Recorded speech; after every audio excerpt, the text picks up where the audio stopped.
Hello, good morning. In case I don't see you, good afternoon, good evening, and good night. I might have stolen that from the Truman Show, but it's applicable here because I'm not sure if you're joining me in the morning with your cup of coffee or in the evening before you go to bed. But any way you slice it, thank you for joining for a half hour of learning. So, as we're working together, we're going to tackle a topic that I call motion creates emotion. Now, this is very important to me. I've presented at several conferences on this very topic. We want to make sure that as we're going through a school, every classroom is not just students staring at a computer. My name is Michael Blakely, and I'm currently a math coach at Alhambra High School.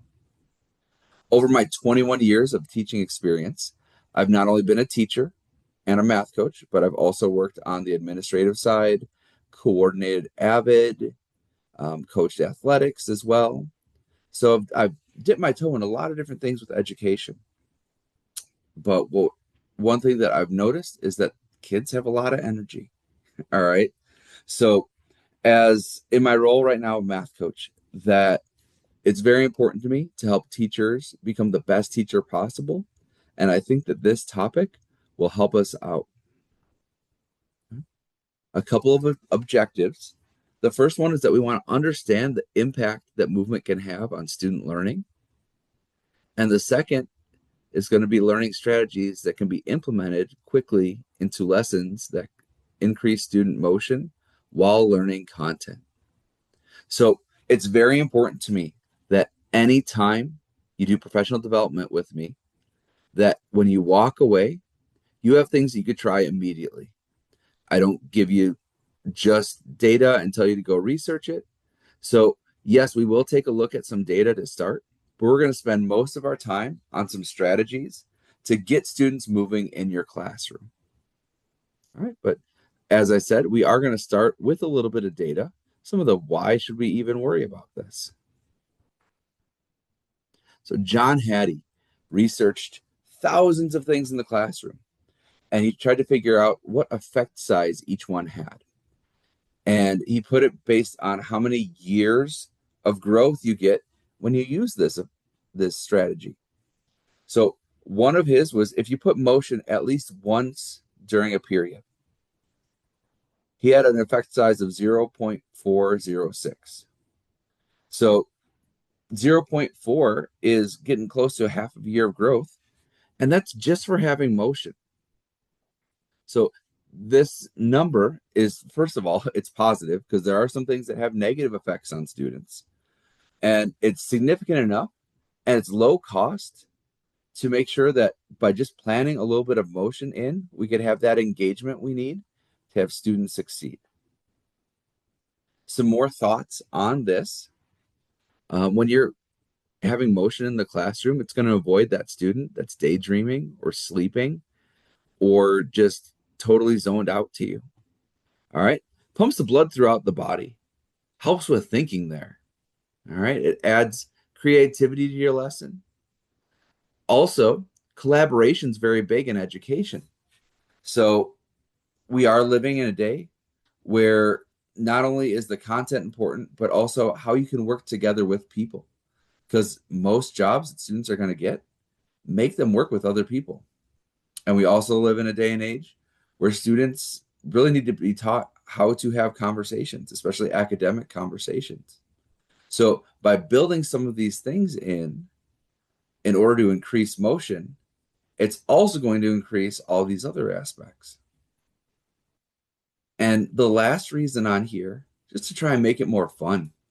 When I walk down a hallway and I see students just staring at a computer screen, it doesn't mean that what's on the computer screen isn't important or isn't good. And it doesn't mean that I would never use a computer screen in my classroom. But if they're there for 50 minutes and aside from test days, they're just looking at a computer screen, there's losing some possibilities that you could have with them. So we want to make sure that we have engaging lessons. We want to make sure that we're doing things that make your students want to come to your class every day. Right? So as I mentioned, we're going to spend most of our time talking about some strategies to add motion into your lessons. The first one we're going to talk about is one called Which One Doesn't Belong? There's a lot of thinking that goes into these problems, and it's something that could be made for any content. I am a math coach, and this is huge with the math language routines, but it does not mean that it can only be used in math. Now, the typical way that Which One Doesn't Belong works is you show 4 images or 4 examples of something, and you're asking the students which one does not belong. Ideally, you give them some sort of sentence stem to respond, or some way that they know how you want them to respond. But now here's where the motion comes in. So students see something, they're thinking about it, they get an idea. Now have the 4 corners of your classroom be maybe labeled A, B, C, D, or 1, 2, 3, 4, or have them, no matter what you're doing, match the pictures that they're seeing. So students can get out of their seats and walk to 1, 2, 3, or 4, or A, B, C, or D, however you want to label those. Students get a chance to discuss using that sentence stem, or however you've set it up already, to talk with other students that selected that reason. And then students can either go back to their seats and you have some share out, or you could have them share out while they're still standing. But students moved a little bit, had some conversations, and then came back ready to learn. Here's one example. All right. And the image made by ChatGPT has 4 boxes, A, B, C, and D, and they each have a pattern. Then I'd give the students a sentence stem. I believe blank does not belong because blank. Blank, blank, and blank do belong because blank. Now you're probably giggling a little bit. I just said blank a bit. I know. But this general sentence stem can work every time you do which one does not belong. Because what we're trying to get students to do is rationalize their thought. How many times does a student tell you an answer? And if you ask, oh, why'd you do that? You get the, I don't know. But if you give them the sentence stem, now they have to fill in their blank and then justify. So the other part of the sentence stem that we have right here is by putting the second sentence that says blank, blank, and blank do belong because blank. Now you have to think not only why does the 1 not work, but why do the 3 work? All right. You could pause it for a second, try to fill in the sentence stem, and then when you unpause it, you're going to be able to see one example. Do know that when we use which one doesn't belong, we're not trying to say right versus wrong answers necessarily. There's not just one answer we're looking for, but there are a lot of different ways students can look at it. And it's really a low floor way that students can get involved without being worried about being wrong. Here's my answer. I said I believe D does not belong because the pattern involves division. A, B, and C do belong because they do not use division. All right, so then I could keep track on the board that A, B, and C do not have division, D does. Now, someone else might have said that A does not belong because it uses addition, and B, C, and D do belong because they don't use addition. Now, students might come up with a lot of different things that you're not thinking about, especially the more visual you make it. All right. You know what a student could say for this would be that C does not belong because the pattern is only even numbers. A, B, and D belong because they use odd numbers. So there's a lot of things that students could come up with. And then you could lead from here into what you were planning on talking about with it, which might be something that students saw or might not be.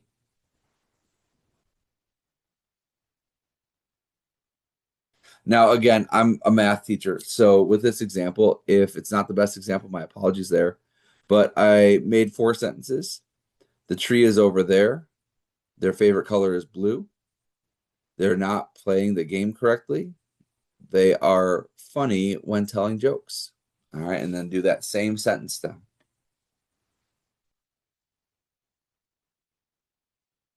So one response that I came up with was, I believe A does not belong because it refers to a place.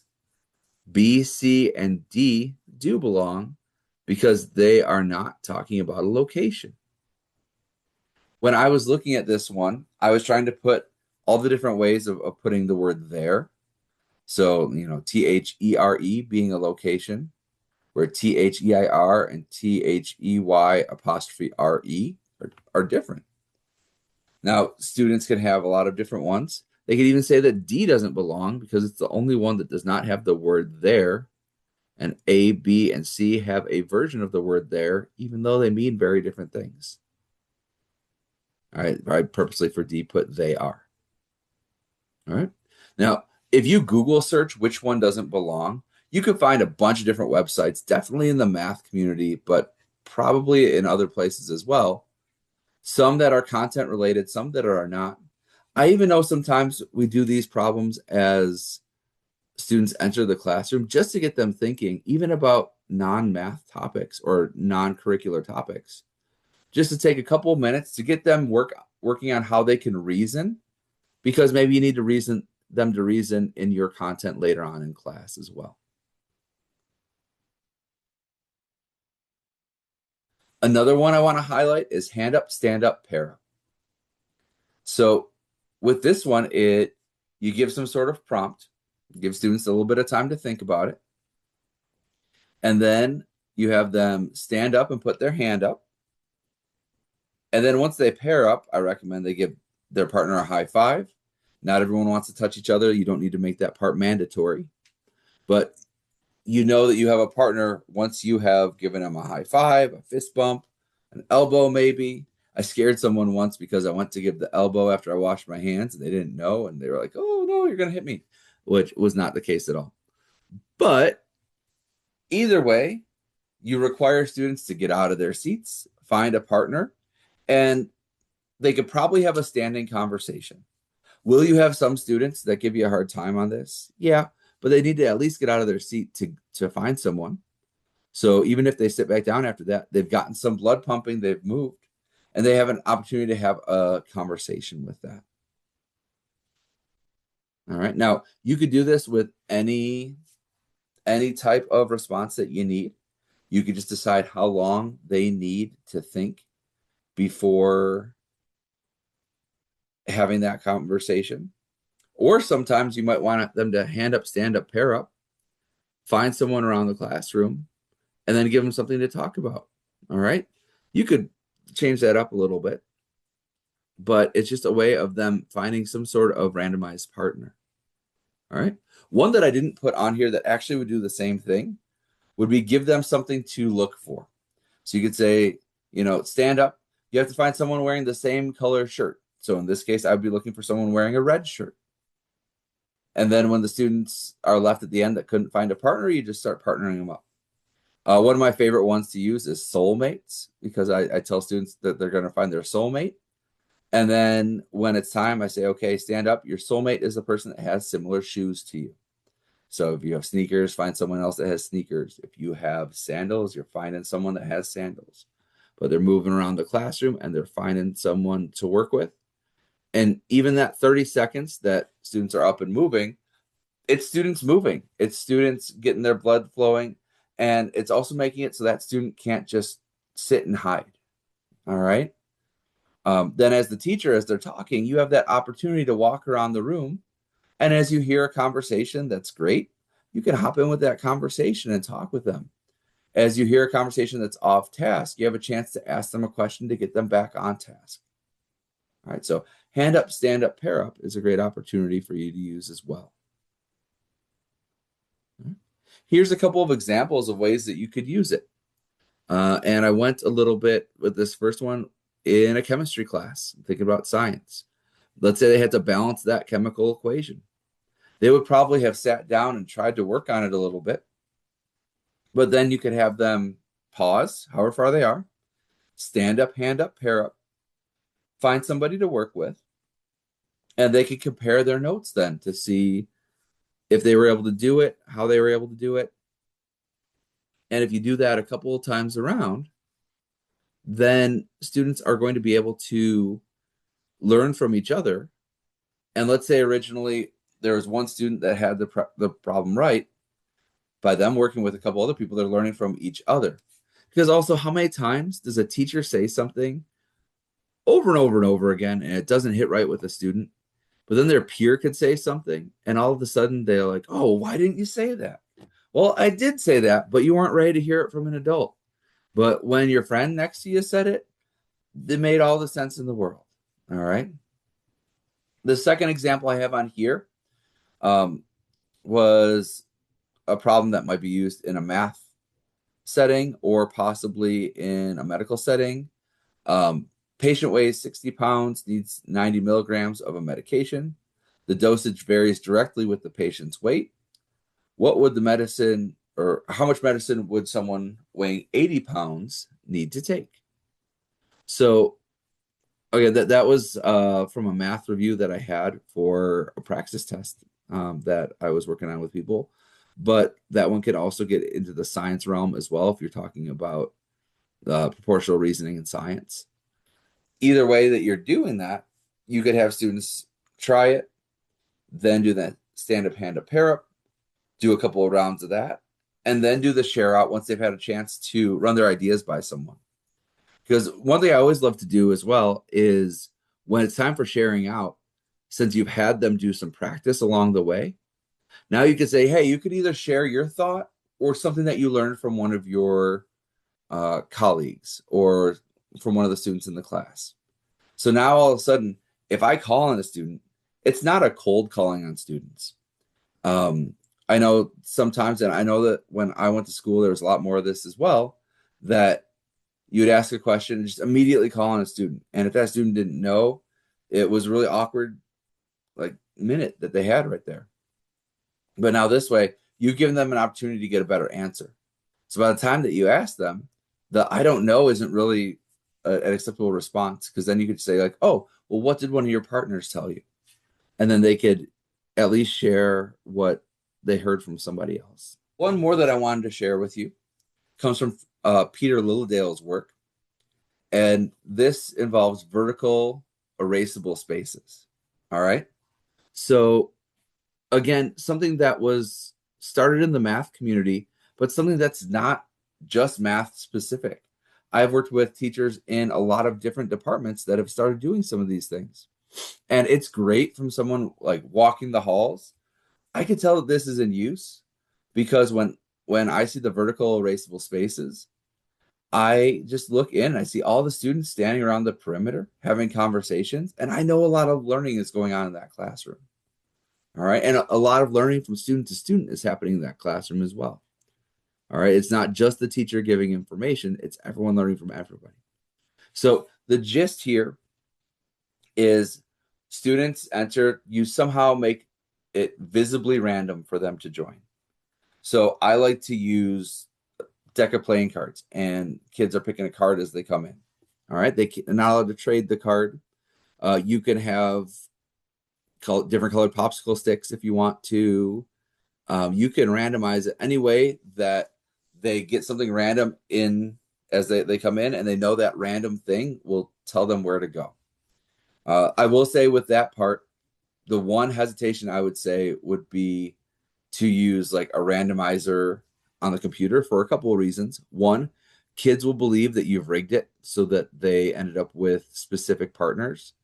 Also, if you click to randomize and you show it up on the board, some of the kids, if a kid says something like, oh, I can't believe I'm with that person, like now all of a sudden that feels pretty attacking towards that other person. And that's because they have the whole class can hear it. If they picked cards and then have to go to a specific location of the room that matches their card, they say the exact same thing. Yeah, that person's probably not going to be happy that they said it, but they didn't have the audience, the whole class. All they had was the audience of their group. All right. So it makes that go a little bit easier. All right. But you visibly randomize the students.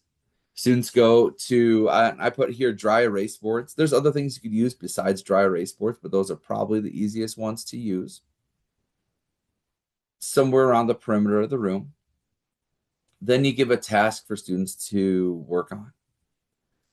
And all the thought goes right up on the dry erase boards. All right.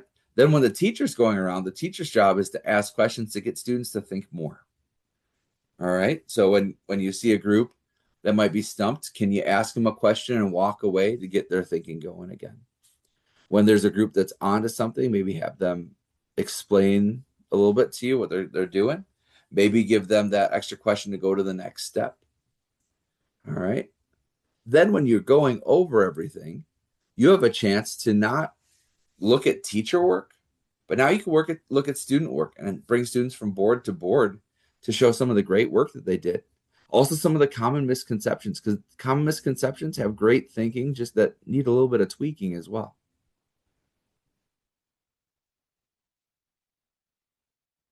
So I use ChatGPT again just to come up with what this might look like in a classroom. But it's just, as we can see, a corner of a classroom having like 3 dry erase boards and groups of students, ideally in groups of 3, but they could be in various groups there, working on the problems around the board. Now, you might have something that everyone's working on the exact same problem, and then you take the student work to then have a discussion about it. Or you could have it so that students are working on problems at their own pace. They have some way of checking themselves and going from there. So on the ChatGPT diagram, they all have different problems, but it doesn't have to look that way. Right? But it's just a great way to have the driving force in a classroom, not be students sitting in front of a computer or not just sitting and listening passively, but actively taking a role in the class. All right. Like I said, Peter Lilladale did a lot of research in this. And he has a whole book about it. So feel free to take a look at Building Thinking Math Classrooms, because that could give you even more thoughts with it. All right. Again, not a sponsor, but something that goes right along with this work. Some more ideas, and some of these I stole from Avid because Avid does not create these teaching methods, but Avid kind of makes a bank of a lot of them. But one of them is the inside-outside circle. So that would be if you break the students into half, have one group stand in a circle on the inside facing out. The other students find a student from the inside circle, stand in front of them facing towards them, and now you have students ready to have conversations. When you do the inside-outside circle, you could give them a prompt to have a conversation about. Tell them which partner starts, whether it's the inside circle or outside circle. And then they will have the discussion. You will probably change so the other partner can share.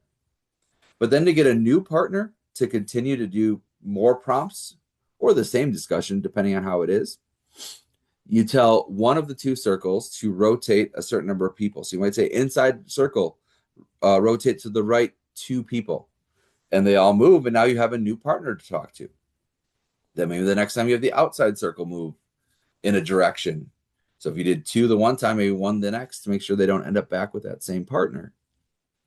But either way, it's a way of getting students to talk to each other. Fold the line does pretty much the same thing. So you get students to line up, whether it's based on a prompt to get them in a specific order or just have them line up in a random order. And then you find out where the middle is and you fold the line so that everyone has someone to talk to. Then you could tell one of the lines to move like 2 people to the right or 1 person to the left or something like that. And if you're at the end of the line, you move that way, then you have to circle back to the other side of the line. So inside, outside circle and fold the line are very similar. Stations. I'm actually doing another video that is going to be a half an hour all talking about different ways of using stations. And what I've noticed is that elementary school teachers love stations. All right. And they use them with fidelity. Then I notice as students get older, stations get used less and less, but the strategy is still just as good. So having that opportunity to get students moving a couple of times throughout class between a couple of different stations of activities, it also helps with differentiation on that one. So again, I'm going to have a whole video on stations coming out soon. All right. Jigsaw. So there's an activity that might have multiple parts. So if I'm sitting in a group of four and there's four parts, I get one of the four parts. I then have to get up and meet with a group of students that are all going to work on that one part together. And then I come back to my group and I share that one part. So everyone in the group gets the learning. The that jigsaw makes you do that motion to change groups and to come back to groups. There are all sorts of brain breaks out there that if you are doing a lesson and you know, like, hey, this lesson just has a lot of sitting and getting, and I know 15 minutes in, a lot of students are going to be zoning out, then we could do some sort of brain break just to get students up and moving for 30 seconds. And then we're back down, we're doing the learning again, but at least we've gotten that blood flowing. All right. Gallery walks make students move as well. So even if you have students that are making posters about something and one student puts it up, then you do a gallery walk where they get to go and visit all the different posters. Even if they didn't do the best job with the gallery walk, at least you got them up and moving, seeing some things. So then when you start talking about what's on the posters from all the different groups, you know that they're more wide awake and ready to go. Philosophical chairs is something I used to use when I taught Avid. It's a specific way of setting up debates where you have a topic, usually with an article, and then based on what side of the debate you're on, you get up and you move to one of the two sides of the room, typically standing, having a conversation back and forth where you're hearing from people from both sides, pausing at times to talk with the people on your side of the debate. And then if at any time the other side gets you to want to change sides, you're allowed to just switch to the other side of the debate. But either way, one thing that I liked about motion with philosophical chairs is that everyone did get up and move to one side or the other. Even if you let them sit down once they got there, getting up and moving and sitting down, that little bit of movement gets the blood pumping. All right. So there's not just one way of getting motion, but there's a whole bunch. And any of these, if you Google search them, you will find information on them. All right. So a big challenge for you for every day, just find at least one way to ensure your students are moving in the classroom. Again, we know some days get really heavy on content. And I've been guilty. Like one time, and I was even embarrassed at this. One time, I was teaching geometry and we were doing geometry proofs. All right. Probably the heaviest thing to teach in geometry is doing geometry proofs. And I had someone come in to do a walkthrough of my class. And I know how I usually teach. And I know that that day was a day that was heavy content and more students sitting. And I was a little embarrassed because I was like, oh, I wish they could have come on a different day or seen the part of the day that I made them get up and do something. But they happened to see me when all the students were sitting. And that happens sometimes. But just finding a way that even on those tough days that the kids get up and moving. And then when you have an opportunity to have them have some sort of challenging content, to really give them that opportunity to get up and move around and really interact with it, can really help them understand it a lot more than just doing a sit and get. All right. Thank you very much for all your time with me today. And I look forward to all the successes that you're going to have based on that work that you've done.